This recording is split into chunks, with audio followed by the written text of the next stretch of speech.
प्रतिनिधी चित्पादन ब्राह्मण संघ श्री दीपक मराठे।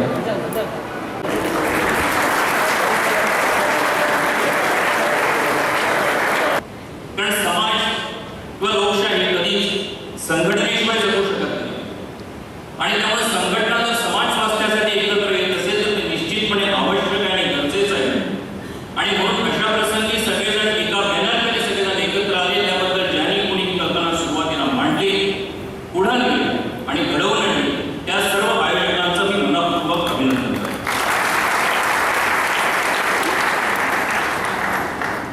कोणी कोणत्या जातीत जन्माला यावं हे काही कोणी मागून येत नाही, कोणी विचार घडवून येईल असे कदाचित जातो असताना त्यावेळेला आपण मनात म्हणून किंवा वरती भगवंताने जर आपल्याला विचारलं की तुला आता कोणत्या जातीत जन्माला यायचं आहे तर त्यावेळेला आपण ऑप्शन त्याला देऊ शकतो, पण ज्या वेळेला जन्माला येऊ त्यावेळी आपण कोणत्या जातीत जन्माला येऊ हे आपल्याला माहिती नसताना ते ठरलेलंही नसतं।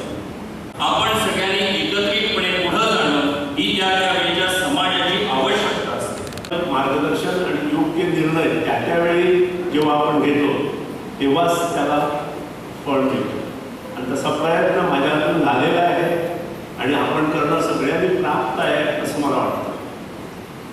मला अभिमान आहे की आमच्याकडे कितीतरी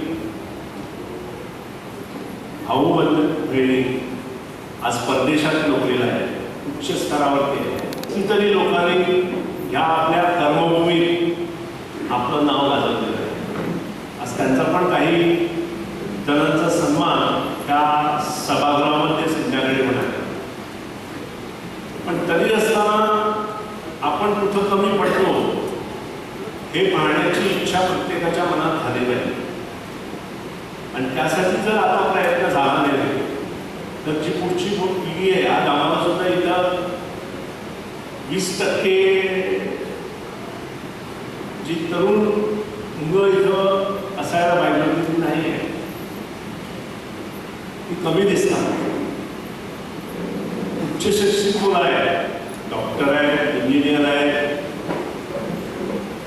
ही पण आपल्याला दिसत नाही।